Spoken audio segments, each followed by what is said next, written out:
ಇವತ್ತು world food safety day. ಅಂದರೆ ನಾವು ಯಾವ ಥರ ಆಹಾರ ತಗೊಳ್ಬೇಕು ನಮ್ಮ ಆರೋಗ್ಯಕ್ಕೆ ಅಂತ. ನನಗೆ ಇವತ್ತು ಒಂದು ಎಂಡೋಕ್ರೈನ್ ಡಿಸ್ರಪ್ಟರ್ಸ್ ಅನ್ನೋ ಬಗ್ಗೆ ಹೇಳಬೇಕಾಗಿದೆ. ಈ ಎಂಡೋಕ್ರೈನ್ ಡಿಸ್ರಪ್ಟರ್ಸ್ ಅಂದರೆ ನಮ್ಮ ಆಹಾರದಲ್ಲಿ ಕೆಲವು ದ್ರವಗಳಿರ್ತವೆ. ಅವು ನಮ್ಮ ಶರೀರದಲ್ಲಿ ಸೇರಿಬಿಟ್ಟು ನಮ್ಮ ಶರೀರಕ್ಕೆ ಹಾರ್ಮೋನ್ಸ್ ಅಂತ ಏನು ನಮ್ಮ ಶರೀರದಲ್ಲಿ ಉತ್ಪತ್ತಿ ಆಗುತ್ತೆ ಅದ್ರ ಥರ ಕೆಲಸ ಮಾಡ್ತಾ ಇರುತ್ತೆ. ಹೆಂಗಸರಲ್ಲಿ ಈಸ್ಟ್ರೋಜನ್ ಅನ್ನೋ ಹಾರ್ಮೋನು ಬಹಳ ಇಂಪಾರ್ಟೆಂಟ್ ಆಗಿರುತ್ತೆ.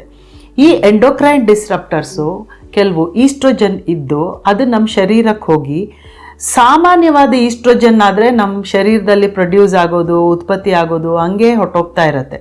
ಆದರೆ ಈ ಎಂಡೋಕ್ರೈನ್ ಡಿಸ್ರಪ್ಟರ್ಸ್ ಇಂದ ಉತ್ಪತ್ತಿ ಆಗಿರೋ ಅಥವಾ ಬಂದಿರೋದು ಈಸ್ಟ್ರೋಜನ್ ಏನು ಮಾಡುತ್ತೆ, ನಮ್ಮ ಶರೀರದಲ್ಲಿ ತುಂಬ ದಿವಸ ಇದ್ದು ಅಹಿತಕರ ವಾತಾವರಣ ಸೃಷ್ಟಿ ಮಾಡುತ್ತೆ. ನಾವೀಗ ನೋಡಿದ್ದೀವಿ, ಸಣ್ಣ ಹುಡುಗಿರು ಅಂದರೆ 8 ವರ್ಷ 9 ವರ್ಷ ಅವ್ರಿಗೆಲ್ಲ ಋತುಮತಿಯರಾಗಿರ್ತಾರೆ, ಫಸ್ಟ್ ಪೀರಿಯಡ್ ಬಂದ್ಬಿಟ್ಟಿರುತ್ತೆ, ಅಥವಾ ಅವ್ರಿಗೆ ಸ್ತನದ ಬೆಳವಣಿಗೆ ಆಗಿರುತ್ತೆ. ಇದಕ್ಕೆಲ್ಲ ಕಾರಣ ನಮ್ಮ ಆಹಾರದಲ್ಲಿರೋ ಎಂಡೋಕ್ರೈನ್ ಡಿಸ್ರಪ್ಟರ್ಸ್. ಅದು ಅವ್ರ ಶರೀರದಲ್ಲಿ ಹೋಗಿ ಬೇಗ ಅವ್ರಿಗೆ ಪೀರಿಯಡ್ಸ್ ಬರೋಂಗೆ ಮಾಡೋದು, ಬೇಗ ಸ್ತನಗಳ ಡೆವಲಪ್ ಮಾಡೋದು ಆಗತ್ತೆ. ಅದೇ ಬೇರೆ ಹೆಂಗಸರಲ್ಲಿ, ವಯಸ್ಸಾದ ಹೆಂಗಸರಲ್ಲಿ ಈಸ್ಟ್ರೋಜನ್ ಜಾಸ್ತಿ ಇದ್ದು ಅದು ಗರ್ಭಕೋಶದ ಲೈನಿಂಗ್ ಏನಿರುತ್ತೆ ಅದ್ರ ಮೇಲೆ ಪರಿಣಾಮ ಬೀರಿ ಗರ್ಭಕೋಶದ ಕ್ಯಾನ್ಸರ್ ಆಗೋ ಚಾನ್ಸ್ ಇರುತ್ತೆ. ಈ ಎಂಡೋಕ್ರೈನ್ ಡಿಸ್ರಪ್ಟರ್ಸಿಂದ ಜಾಸ್ತಿ ತೊಂದರೆ ಆಗೋದು ಬಸರಿ ಹೆಂಗಸರಿಗೆ ಮತ್ತು ಬೆಳೀತಾ ಇರೋ ಭ್ರೂಣಕ್ಕೆ. ಯಾಕೆ ಅಂದರೆ ಇದು ಮತ್ತೆ ತಿರ್ಗಾ ಶರೀರದಲ್ಲಿ ಹೋಗಿ ಅಲ್ಲಿ ಹಾರ್ಮೋನ್ಸ್ನ ಏರುಪೇರು ಮಾಡುತ್ತೆ.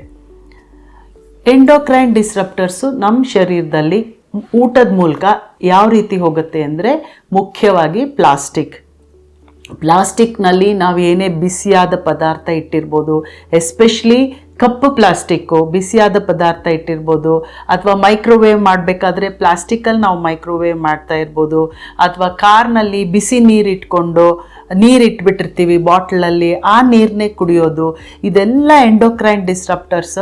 ಪ್ಲಾಸ್ಟಿಕ್ ಏನಾಗುತ್ತೆ, ಎಲ್ಯೂಟ್ಸ್, ಲೀಚಸ್ ಅಂತ ಹೇಳ್ತೀವಿ, ಅಂದರೆ ಅದು ಹಾಗೇನೆ ಸಾರ ಅದರೊಳಗೆ ಹೊಟ್ಟೋಗಿರುತ್ತೆ ಊಟದಲ್ಲಿ.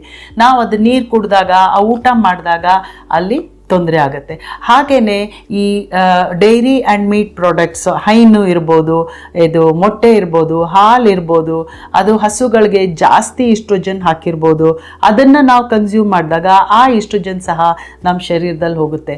ಹಾಗೆಯೇ DDT ಅಂದರೆ ಸಿಂಪಡಿಸ್ತಾರೆ, ಇದು ಹೊಲಗಳಿಗೆಲ್ಲ ಸಿಂಪಡಿಸ್ತಾರೆ, ಅದು ಸಹ ಎಂಡೋಕ್ರೈನ್ ಡಿಸ್ರಪ್ಟರ್ಸ್ ಆಗಿರುತ್ತೆ. ಆದ್ದರಿಂದ ನಾನು ಏನು ಹೇಳೋದು ಅಂದರೆ, ನಮ್ಮ ಆಹಾರ, ನಮ್ಮ ತಟ್ಟೆ ಮೇಲೆ ಯಾವ ಥರ ಆಹಾರ ಇದೆ ಅಂತ ಅನ್ನೋದ್ರ ಬಗ್ಗೆ ನಾವು ಸ್ವಲ್ಪ ಗಮನ ಹರಿಸ್ಬೇಕಾಗತ್ತೆ.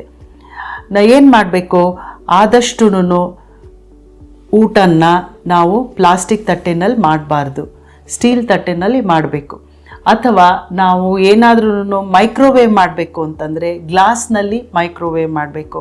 ಹೆಣ್ಮಕ್ಳಿದ್ರೆ ಅಥವಾ ಗಂಡು ಮಕ್ಕಳಿದ್ರೂ ಸ್ಕೂಲಿಗೆ ಕಳಿಸ್ಬೇಕಾದ್ರೆ ಪ್ಲಾಸ್ಟಿಕ್ ಟಿಫನ್ ಬಾಕ್ಸ್ನಲ್ಲಿ ದಯವಿಟ್ಟು ಕಳಿಸ್ಬೇಡಿ. ನೀವು ಸ್ಟೇನ್ಲೆಸ್ ಸ್ಟೀಲ್ ಟಿಫನ್ ಬಾಕ್ಸ್ನಲ್ಲಿ ಕಳಿಸಿ. ಪ್ಲಾಸ್ಟಿಕ್ ಟಿಫನ್ ಬಾಕ್ಸ್ ನೋಡೋಕ್ಕೆ ಚೆನ್ನಾಗಿರುತ್ತೆ, ಬಟ್ ಅದರಲ್ಲಿ ತಿರ್ಗಾ ಎಂಡೋಕ್ರೈನ್ ಡಿಸ್ರಪ್ಟರ್ಸ್ ಅದೆಲ್ಲ ಸುಮ್ಮನೆ ಹಾಗೆ ಹೀರ್ಕೊಂಡ್ಬಿಡುತ್ತೆ, ಅದ್ರೊಳಗೆ ಊಟದೊಳಗೆ ಹೊಟ್ಟೋಗುತ್ತದು. ಹಾಗೆಯೇ ಜಾಸ್ತಿ ಹೊತ್ತು ಕಾರ್ನಲ್ಲಿ ಅದನ್ನು ಕುಡಿಯೋಕ್ಕೆ ಹೋಗಬೇಡಿ. ಆಮೇಲೆ ಹೈನು ಪದಾರ್ಥ, ಮೊಟ್ಟೆ ಅದೆಲ್ಲ ತಿನ್ನಬೇಕಾದ್ರೆ ಸ್ವಲ್ಪ ಜೋಪಾನವಾಗಿರಿ, ಎಲ್ಲಿಂದ ಸೋರ್ಸ್ ಆಗ್ತಾ ಇದೆ ಅಂತ ನೋಡಬೇಕಾಗತ್ತೆ. ಸೊ ಇದೆಲ್ಲ ನಾವು ಮಾಡೋದ್ರಿಂದ ನಮ್ಮ ಶರೀರದಲ್ಲಿ ಎಂಡೋಕ್ರೈನ್ ಡಿಸ್ರಪ್ಟರ್ಸ್ ಕಮ್ಮಿ ಆಗ್ಬೋದು, ಅಥವಾ ಒಂದು ಮಟ್ಟಿಗೆ ನಾವು ಅದನ್ನು ಕಂಟ್ರೋಲ್ ಮಾಡ್ಬೋದು. ಇನ್ನೊಂದೇನು ಅಂದರೆ, ಎಂಡೋಕ್ರೈನ್ ಡಿಸ್ರಪ್ಟರ್ಸ್ ಎಸ್ಪೆಷಲಿ ಹುಡುಗಿರಲ್ಲಿ ಬೇಗ ಋತುಮತಿ ಆಗೋಗ್ಬಿಟ್ರೆ ಅವರು ಹೈಟ್ ಜಾಸ್ತಿ ಎತ್ತರಕ್ಕೆ ಬೆಳೆಯೋದನ್ನು ನಿಂತು ಹೋಗುತ್ತೆ. ಮತ್ತು ಈ ಈಸ್ಟ್ರೋಜನ್ ಅನ್ನೋ ದ್ರವ ಕಂಟಿನ್ಯೂಸ್ ಆಗಿ ಅವ್ರ ಮೇಲೆ ಪರಿಣಾಮ ಬೀರ್ತಾ ಇರುತ್ತೆ. ಇದೆಲ್ಲ ಕಾರಣ ಇಟ್ಕೊಂಡು ಇನ್ನು ಮುಂದೆ ನೀವು ಊಟ ಮಾಡೋದನ್ನು ಸ್ವಲ್ಪ ನೋಡಿಕೊಂಡು ಯಾವ ರೀತಿ ಆ ಊಟನ ತಯಾರಿಸ್ತೀರಾ, ಎಲ್ಲಿಂದ ಬಂದಿದೆ ಅದೆಲ್ಲ ನೀವು ಗಮನದಲ್ಲಿಡಬೇಕು. ಹಾಗೇನೇ ಇದು ಸ್ಟೋರ್ ಮಾಡಬೇಕಾದ್ರೆ ದವಸ ಧಾನ್ಯ ಮಾತ್ರ ಪ್ಲಾಸ್ಟಿಕ್ನಲ್ಲಿ ಸ್ಟೋರ್ ಮಾಡಿ, ಮಿಕ್ಕಿದ್ದೆಲ್ಲ ಪ್ಲಾಸ್ಟಿಕ್ಕಲ್ಲಿ ಅಡುಗೆ ಆಗಲಿ ಊಟ ಆಗಲಿ ದಯವಿಟ್ಟು ಪ್ಲಾಸ್ಟಿಕ್ಕಲ್ಲಿ ಸ್ಟೋರ್ ಮಾಡಬೇಡಿ.